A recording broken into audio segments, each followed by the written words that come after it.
Jungle Book by Rudyard Kipling. Tiger, Tiger, starting on page 73. Now, we go back to the first tale, when Mowgli left the jungle after his fight with the wolves at Council Rock. He went down to the village at the foot of the hill, but he did not stop there. It was too close to the jungle. He hurried on down the rough road for nearly 20 miles until he came to a place where he had never been. He stood in a valley that opened onto a plain cut up by deep streams. At one end was a village, and at the other end, a thick jungle came down to touch the grounds where the cattle were grazing. When the boys in charge of the herds saw Mowgli, they shouted and ran away. The yellow dogs that hang about every Indian village barked. Mowgli kept walking. He walked right up to the village gate. To one side, Mowgli saw the big thorn bush that would be placed in front of the gate at twilight. So men are afraid of the jungle people, Mowgli said to himself. He sat down by the gate, and when a man came by, Mowgli opened his mouth and pointed into it to show that he wanted food. The man stared and ran up the village street, shouting for the priest. Then the priest, who was a big fat man dressed in white with a red and yellow mark on his forehead, came down to the gate with at least 100 people behind him. Everyone stared and talked and shouted at Mowgli.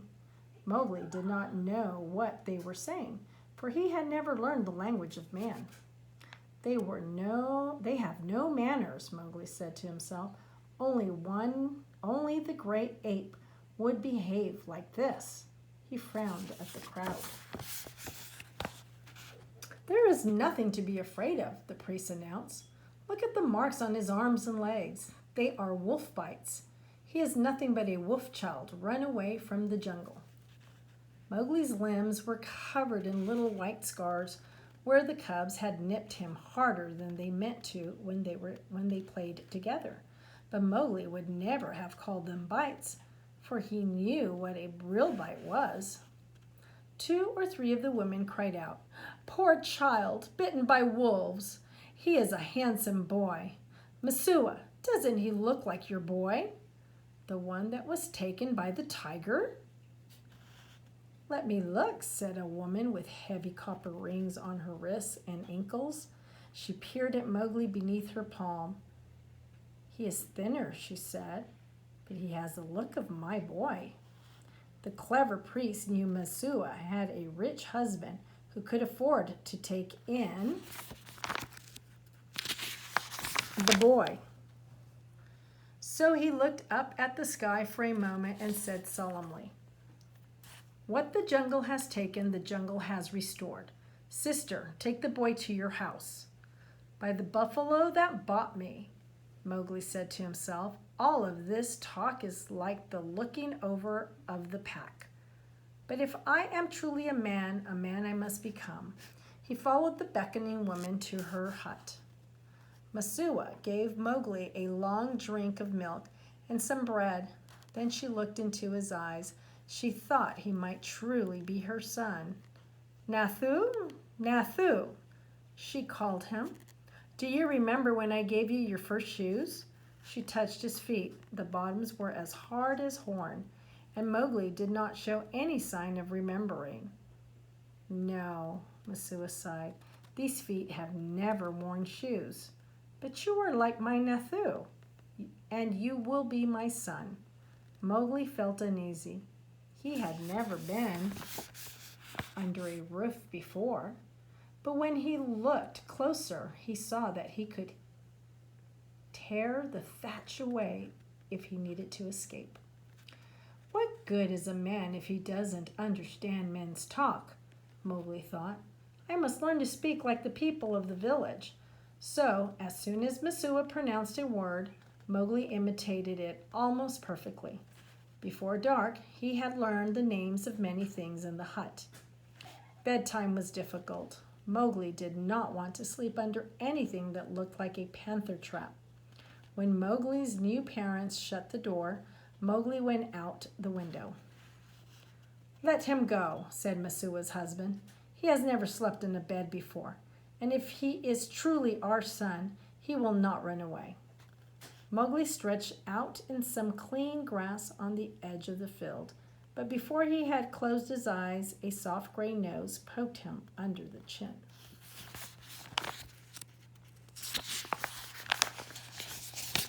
"Phew!" said Gray Brother, the oldest of Mother Wolf's cubs.